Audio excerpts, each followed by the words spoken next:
Oi pessoal, boa tarde, tudo bem? Rony aqui do canal Sentido da Vida. Acabei de chegar do trabalho e eu estava indo descansar um pouco, mas pela manhã eu estava pensando sobre o que um inscrito do nosso canal ele falou comigo a respeito de uma situação que aconteceu com os nossos irmãos lá com a igreja primitiva, ali no momento onde Jesus já tinha deixado a sua mensagem, já tinha foi recebido no céu, depois que ele cumpriu a sua missão. E esse irmão nosso, inscrito no canal também, ele comentou algo comigo a respeito de uma certa conversa, de uma certa discussão entre Paulo e Pedro, nossos irmãos na fé. E ele falou de uma forma que me chamou bastante a atenção. Achei interessante, achei que seria significativo fazer um vídeo comentando, falando. Ele falou que pediu também que eu falasse um pouco sobre daquele momento, daquela situação, sobre o que aconteceu ali, né? Quando Paulo vinha de uma de suas viagens missionárias, né? Pregando o Evangelho de Jesus. E enfim, eu queria falar um pouco sobre essa discussão, né? Sobre essa situação que eu acho que é muito importante principalmente para os nossos dias de hoje aqui no Brasil. E ficou registrado aqui esse acontecimento na carta aos Gálatas, né? Uma carta do apóstolo Paulo. O apóstolo Paulo escreveu aos Gálatas e eu queria ler para nós. Se você quiser abrir sua Bíblia, você quiser meditar junto, medite. Vamos entender um pouco do que aconteceu. E lá no livro de Gálatas, capítulo 2, quando Paulo fala o que aconteceu quando ele voltou desta viagem, né? Uma dessas viagens missionárias, ele chama a atenção de Pedro. Cefas é a mesma pessoa.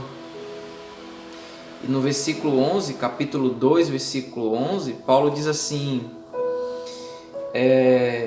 quando,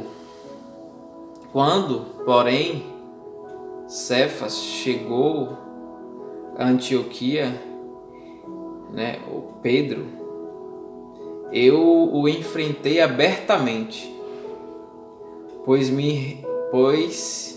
merecia ser repreendido, porque antes de chegarem alguns da parte de Tiago, ele estava comendo com os gentios. Mas quando eles chegaram, Cefas foi se retirando e se separando deles, por temer os que eram da circuncisão. E os outros judeus também fizeram como ele, a ponto de até Barnabé se deixar levar pela hipocrisia deles. Mas, quando vi que não agiam corretamente, conforme a verdade do Evangelho, eu disse a Pedro, na frente de todos: se tu, sendo judeu, vives como os gentios e não como os judeus, por que obrigas os gentios a viver como os judeus? Nós, judeus por natureza e não pecadores dentre os gentios, sabemos, contudo, que o homem não é justificado pelas obras da lei, mas pela fé em Jesus Cristo.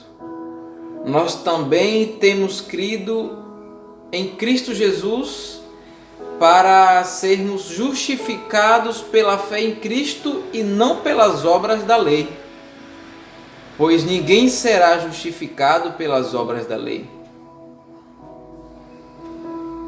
Mas se procurando ser justificados em Cristo, nós mesmos também fomos encontrados pecadores. Seria por acaso Cristo ministro do pecado? De modo nenhum. Ora, se reconstruo aquilo que destruí, demonstro que sou transgressor, pois pela lei eu morri para a lei, a fim de viver para Deus. Já estou crucificado com Cristo. Portanto, não sou mais eu quem vive, mas é Cristo que vive em mim. E essa vida que vivo agora no corpo, vivo pela fé no Filho de Deus, que me amou e se entregou por mim. Assim, não cancelo a graça de Deus, pois se a justiça vem por meio da lei, então Cristo morreu inutilmente. Ou seja, se a justiça de Deus para com nós, os homens, para com nós, pecadores, se a justiça de Deus vem da lei, Cristo, a cruz de Cristo não tem valor nenhum. E queridos, minhas queridas, meus irmãos, isso aqui é muito sério. Jesus, ele nos salvou, porque a lei não tem esse poder de nos salvar. A lei não tem o poder de nos resgatar do pecado. E por isso Jesus morre na cruz. Só dessa forma Deus nos aceitou. Só assim nós fomos purificados, fomos lavados. E é mediante a pregação da palavra do Evangelho, da verdade da palavra do Evangelho, e crendo nisto que nós somos salvos. Sendo pelas Escrituras, sendo pela ministração do Espírito Santo de Deus em nossos corações. Não importa. O que importa é que nós somos salvos pela graça de Deus, pela cruz de Jesus. É mediante a fé ao que Jesus fez na cruz. E houve uma discussão, Paulo ele precisou repreender Pedro, porque quando Paulo voltou da viagem, Paulo viu que algo estava errado. Paulo percebeu que algo estava errado, e o que estava errado era profundamente, era de verdade muito sério. E Paulo imediatamente repreendeu Pedro. Pedro andou com Jesus. Paulo não chegou a andar com Jesus fisicamente, mas Paulo permitiu que a verdade do Evangelho o tomasse. E Pedro, em determinado momento, pelos seus motivos, por medo de encarar, por medo de, em algum momento, enfrentar, a realidade do Evangelho de Jesus Cristo, que nos deixou para eles, Paulo disse que eles estavam temendo até os judeus. E Pedro, ele quis voltar com algumas práticas da lei, e Paulo repreende Pedro. Pedro, não é pela lei que nós somos salvos, e não é pela lei que nós vamos viver. Nós vivemos pela fé em Cristo, pela fé da pregação do Evangelho. E Paulo é profundamente enfático e verdadeiro, direto com Pedro.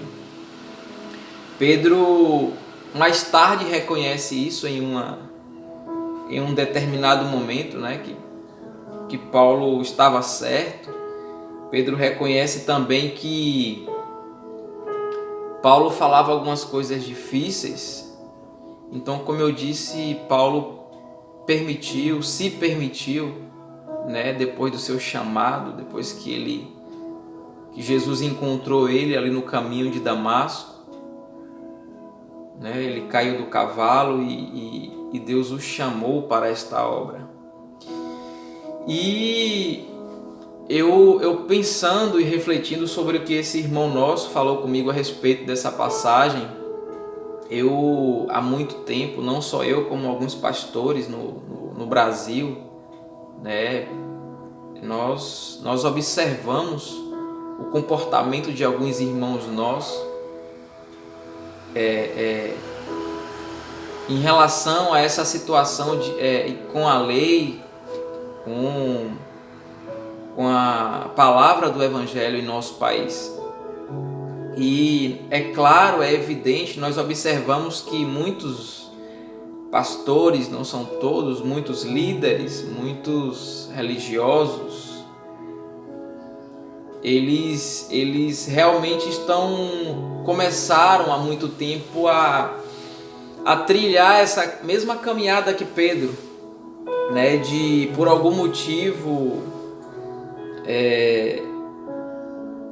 perderam o foco do Evangelho, né, essa verdade do Evangelho que transforma a vida das pessoas, que traz lucidez exatamente de quem é Deus, né, e o que é a sua mensagem em Cristo. E quando nós olhamos para o Brasil, nós percebemos que a maioria dos pastores, a maioria dos líderes, eles não querem viver o Evangelho verdadeiro, viver somente o Evangelho, né? Eles querem misturar pelos seus motivos. Nós sabemos qual é. Jesus falou que muitos falsos profetas, muitos lobos, muitos homens. Paulo também falou que muitos pregariam por ambições, interesses, até vaidade. Interessante que muitas pessoas pregam até por vaidade. E eu queria chamar você que é pastor, você que é discípulo de Jesus, a observar, vá ler também o que aconteceu ali na carta aos Gálatas, entre Paulo e Pedro. E observe nosso país, veja como nós temos tantas divisões, mas o que mais importa não é nós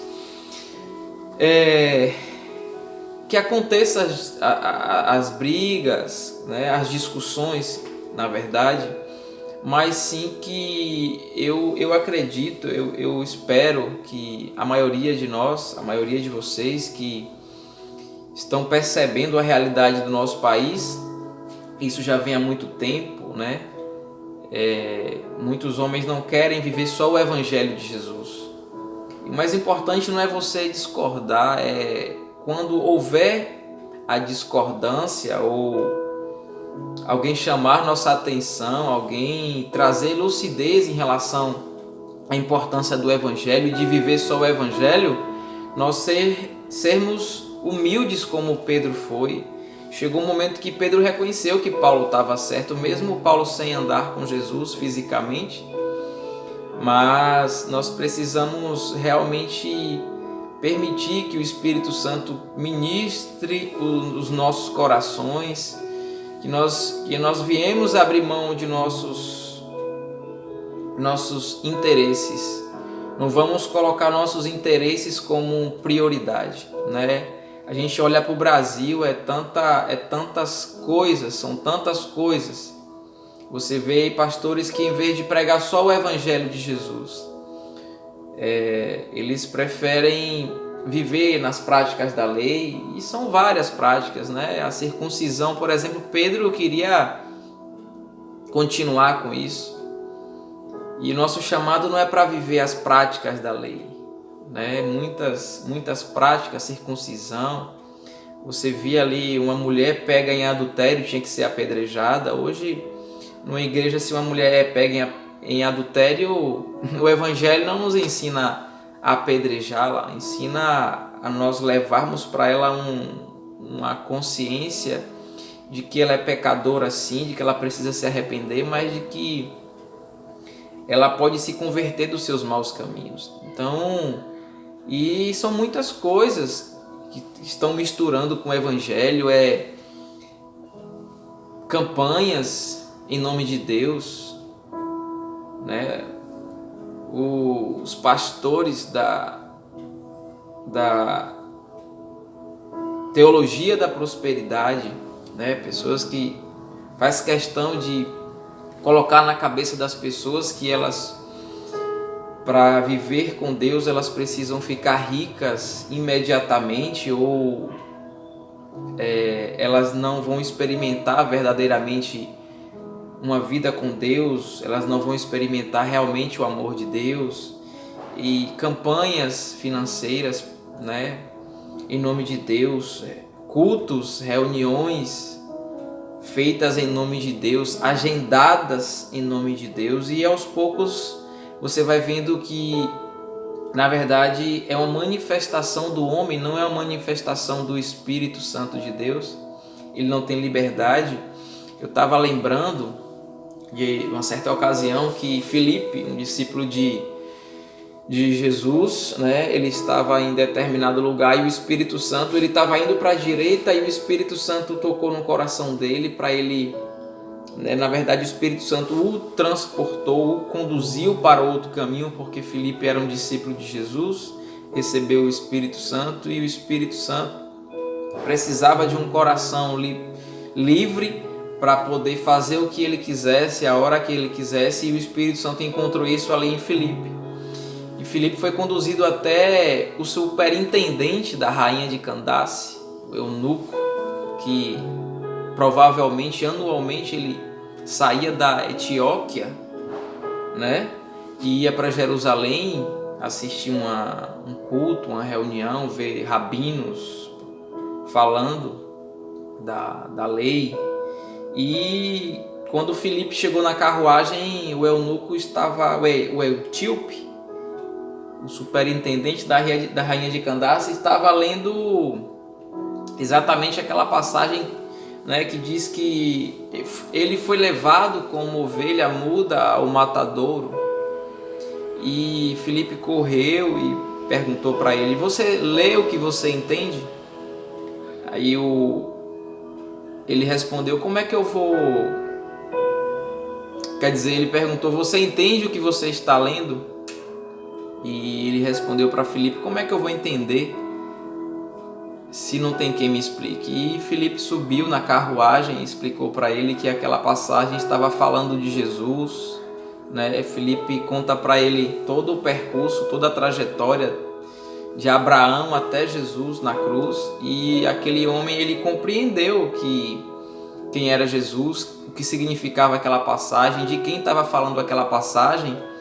E imediatamente quando aquele homem viu água, né, ele perguntou para Filipe, ele acreditou na mensagem do evangelho que Filipe pregou, e ele disse: o que é que impede que você me batize? Filipe: se você crê, nada lhe impede, então me batize. E Filipe e o eunuco desceram da carruagem e Filipe o batizou imediatamente. E às vezes vendo essas passagens da Bíblia, do Evangelho, essa manifestação livre do Espírito Santo na vida de um discípulo de Jesus, verdadeiramente discípulo de Jesus, e que eu paro, e eu sei que muitos homens no Brasil, muitos pastores, né, refletem também, e para ver essa diferença da liberdade que o Espírito Santo tem em alguns lugares e outros lugares não, porque os homens não querem permitir que haja essa liberdade. Eu fico pensando, Filipe sozinho no meio do caminho ali batizou aquele homem, e aqui no Brasil você para batizar uma pessoa você precisa ser ungido pastor, e muitas vezes o significado de pastor aqui no Brasil é quando você faz um curso de teologia, você é ungido, pega qualquer óleo aí, ou um óleo que dizem que levaram para Israel para ungir pessoas, né? Põe na cabeça, fazem uma oração e diz que agora você é pastor. E assim nós não percebemos Nós não vemos a liberdade do Espírito Santo fazer em nossas vidas, né? E muitas pessoas, o que fez com Filipe, em pegá-lo, levá-lo para onde ele queria, transportá-lo para onde ele queria, que era para ali, para perto do eunuco, que estava em dúvida, queria entender. E muitas pessoas se encontram assim, às vezes ao nosso redor, querem entender a palavra do Evangelho, mas tem muitas pessoas dificultando isso com práticas da lei, né? Misturando o Evangelho com o que Jesus já deixou para trás e muitos homens, muitos líderes não querem deixar para trás. Eu queria dizer para você, querido, que é discípulo de Jesus, você que é pastor, você que começou sua caminhada com Jesus, lá no livro de Romanos, capítulo 10, versículo 4, Paulo escreveu: o fim da lei é Cristo, para todo aquele que crê.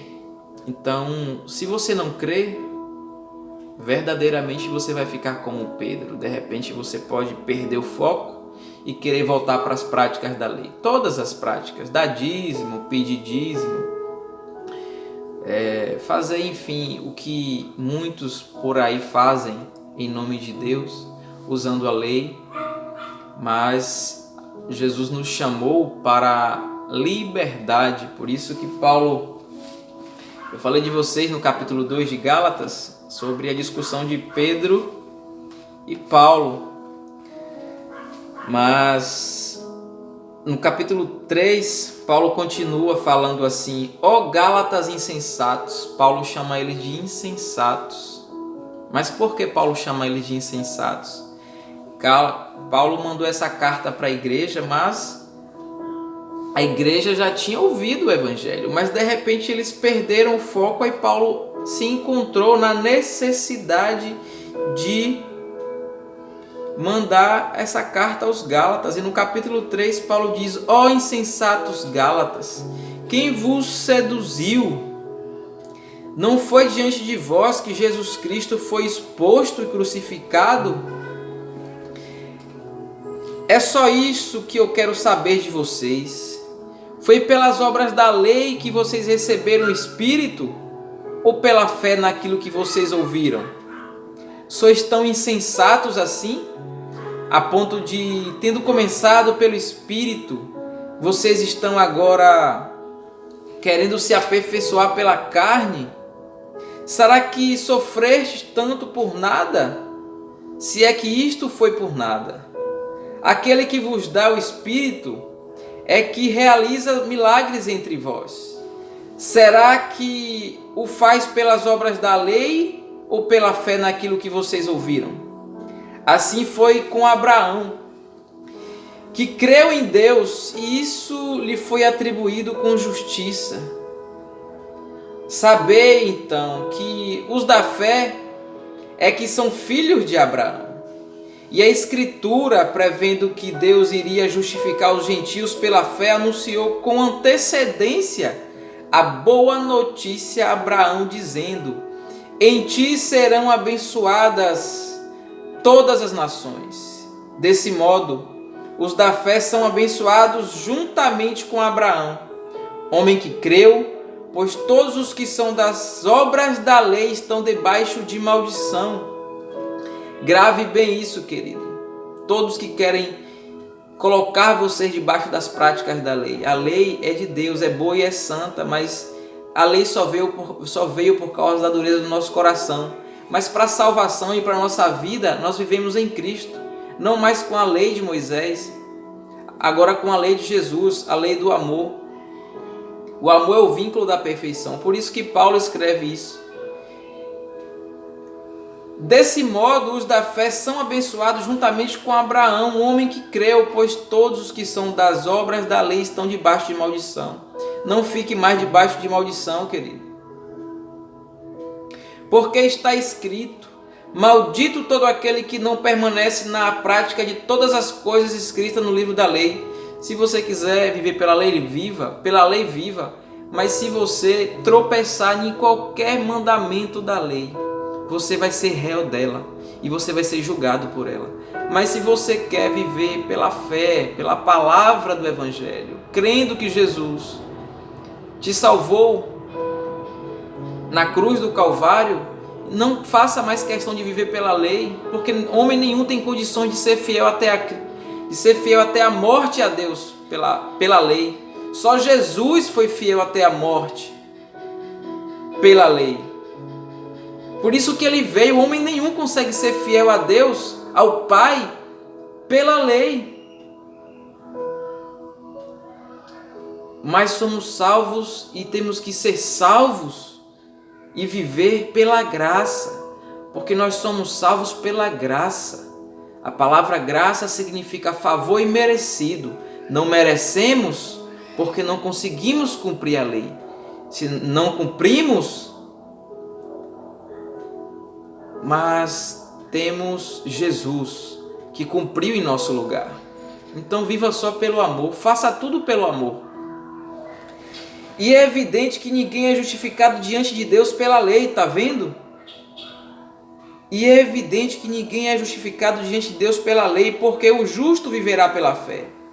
A lei não vem da fé, ao contrário, o que fizer estas coisas terá vida por meio delas. Cristo nos resgatou da maldição da lei. Entenda, querido. Cristo nos resgatou da maldição da lei, tornando-se maldição em nosso favor. Porque está escrito: maldito todo aquele que for pendurado no madeiro. Ele se fez maldito no meu e no seu lugar na cruz. Por isso que, se você quiser viver nas práticas da lei, você estará debaixo de maldição. Versículo 14. Isso aconteceu para que a bênção de Abraão chegasse aos gentios em Jesus Cristo, a fim de que recebêssemos a promessa do Espírito pela fé. Irmãos, eu vos falei em termos humanos. Embora feito por um homem, ninguém anula um testamento já validado, nem lhe acrescenta coisa alguma. Assim as promessas foram feitas a Abraão e a seu descendente. A Escritura não diz e a seus descendentes, como se falasse de muitos, mas como que se referisse a um, e a teu descendente, que é Cristo. E eu afirmo, a lei, que veio 430 anos mais tarde, não anula o testamento antes validado por Deus, cancelando a promessa. Pois se a herança provém da lei, já não provém mais da promessa, mas foi pela promessa que Deus a concedeu gratuitamente a Abraão. Então, para que serve a lei? Ela foi acrescentada por causa das transgressões, até que viesse o descendente a quem a promessa havia sido feita, e foi ordenada por meio de anjos pela mão de um mediador. Entretanto, o mediador não representa apenas um, mas Deus é um só. Então, será a lei contrária às promessas de Deus? De modo nenhum, pois se tivesse sido cada uma lei que pudesse conceder, se tivesse sido dada uma lei que pudesse conceder vida à justiça, na verdade seria pela lei. Mas a Escritura colocou tudo debaixo do pecado para que a promessa fosse dada aos que creem pela fé em Jesus. Promessa de salvação, promessa de vida eterna, não é pela lei, é em Jesus. Mas antes que viesse a fé, éramos medidos debaixo da lei, nela confinados para a fé que haveria de ser revelada. Desse modo, a lei se tornou nosso guia para nos conduzir a Cristo, a fim de que pela fé fôssemos justificados. Mas tendo chegado à fé, já não estamos sujeitos a esse guia que é a lei. Pois todos sois filhos de Deus pela fé em Cristo, porque todos vós em Cristo fostes batizados e vos revestistes de Cristo. Não há judeu nem grego, não há escravo nem livre, não há homem nem mulher, porque todos vós sois um em Cristo Jesus.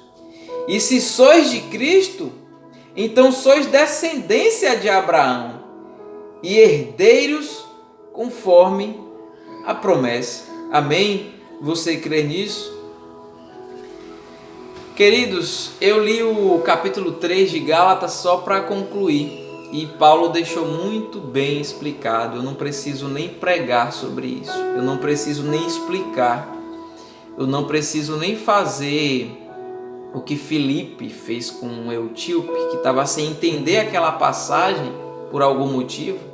Mas eu acredito que você entendeu que não só a nossa salvação, mas todos os dias, tudo que nós fizermos em nossa caminhada na terra é vivendo em Cristo. A lei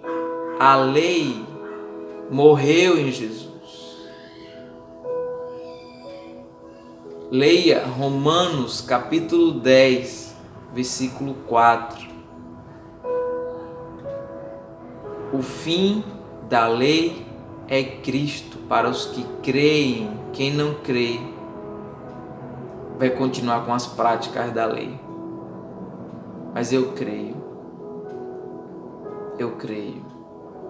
porque homem nenhum conseguiu, nem conseguiria nos salvar. Obrigado, Senhor Jesus, por vir ser fiel até a morte e trazer o Teu Espírito como promessa. E como foi bom e como é bom andar com o Espírito Santo. Espírito Santo, Tu és maravilhoso. O Senhor me convence todos os dias da verdade. O Senhor, Espírito Santo, faz exatamente o que Jesus falou. Eu vou, mas enviarei o Consolador, e Ele vos revelaria e vos convenceria, ensinaria a vocês toda a verdade, toda a verdade. Obrigado, Espírito Santo. Obrigado, Jesus. Obrigado, Pai, por completar a Tua obra de salvação. Como Isaías escreveu, como está escrito, o Cordeiro foi imolado antes da fundação do mundo. Antes da fundação do mundo. Então, obrigado, Senhor. Obrigado, Senhor. Nós